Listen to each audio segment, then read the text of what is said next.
देश संविधान से चलेगा, इस बात को कहा बार बार जाता है, लेकिन हाल के दिनों में जो बयान सामने आ रहे हैं वो सवाल उठाते हैं कि आखिर मोदी सरकार इन बयानों पर सख्त कार्रवाई क्यों नहीं करती है। उत्तर प्रदेश के मुख्यमंत्री योगी आदित्यनाथ से लेकर बागेश्वर धाम के धीरेन्द्र कृष्ण शास्त्री तक सभी इन दिनों भारत को हिंदू राष्ट्र बनाने की बात कर रहे हैं। हालांकि कभी नेपाल भी एकमात्र हिंदू राष्ट्र था, लेकिन वो भी 2008 में राजशाही की समाप्ति के साथ ही धर्मनिरपेक्ष राष्ट्र बन गया। एक अनुमान के मुताबिक दुनिया भर में करीब 52 से ज्यादा देशों में हिंदू रहते हैं। इसमें भारत, नेपाल, फिजी, सूरीनाम और मॉरिशस में हिंदू बहुसंख्यक हैं। भारत 1976 में धर्मनिरपेक्ष राष्ट्र बना था। इसके बाद संविधान में पंथ निरपेक्ष शब्द का उल्लेख किया गया। जब संविधान धर्म के आधार पर देश चलाने की इजाजत नहीं देता है तो फिर हिंदू राष्ट्र की मांग कितनी जायज है। उससे बड़ा सवाल यह है कि मुस्लिम राष्ट्र या खालिस्तान की मांग पर कार्रवाई हो सकती है तो फिर हिंदू राष्ट्र की मांग पर कार्रवाई क्यों नहीं होती है।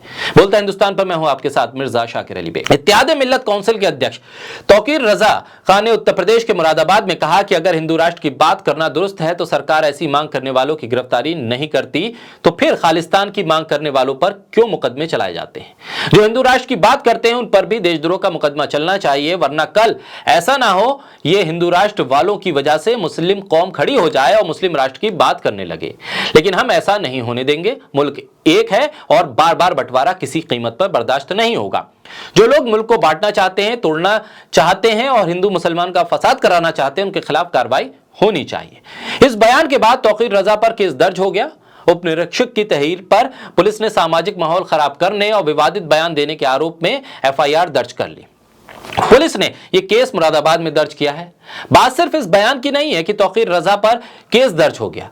लोगों का सवाल इस बात पर है कि अगर तौकीर रजा का यह कहना जो हिंदू राष्ट्र की बात करते हैं उन पर देशद्रोह का मुकदमा चलना चाहिए, वरना कल ऐसा ना हो ये हिंदू राष्ट्र वालों की वजह से मुस्लिम कौम भी खड़ी हो जाए और मुस्लिम राष्ट्र की बात करने लगे, लेकिन हम ऐसा नहीं होने देंगे। भड़काऊ बयान बताकर इस पर केस दर्ज हो गया। इस बयान को पुलिस ने केस दर्ज करने लायक समझा, तो फिर बागेश्वर धाम के धीरेन्द्र शास्त्री का हिंदू राष्ट्र वाला बयान कैसे सही हो सकता है। हिंदू राष्ट्र बनाने की वकालत करने वाले बागेश्वर धाम के धीरेन्द्र शास्त्री ने अपने धाम में भारत को हिंदू राष्ट्र बनाने के लिए 7 दिन का यज्ञ तक किया, लेकिन ना तो केस दर्ज हुआ और ना ही मीडिया में हलचल। तेलंगाना से विधायक टी राजा सिंह ने कहा कि शहरों के नाम बदलना सिर्फ शुरुआत है। भारत को 2026 तक अखंड हिंदू राष्ट्र घोषित कर दिया जाएगा। क्या यह संविधान के विरोध में दिया गया बयान नहीं है? क्या यह भड़काऊ बयान नहीं है? भजन गायक अनूप जलोटा की तरफ से भी भारत को हिंदू राष्ट्र घोषित करने की मांग की गई थी, उसे किस तरह से तौला जाए। सवाल सिर्फ सरकार से नहीं है बल्कि नफरती मीडिया से भी है। टी राजा के हिंदू राष्ट्र वाले बयान में नफरती मीडिया को कुछ भी भड़काऊ नहीं दिखता है, उसे टी राजा का बयान बड़ा बयान नजर आता है। शायद गोदी मीडिया ये मानकर चल रही है कि देश की तरक्की इसी बयान से होगी, लेकिन इसी नफरती मीडिया को तौकीर रजा का बयान विवादित नजर आता है। खालिस्तान के गैर संवैधानिक बयान पर जिस तरह से गोदी मीडिया में गुस्सा देखने को मिलता है, वही तेवर हिंदू राष्ट्र की मांग पर सुस्त कैसे पड़ जाते हैं।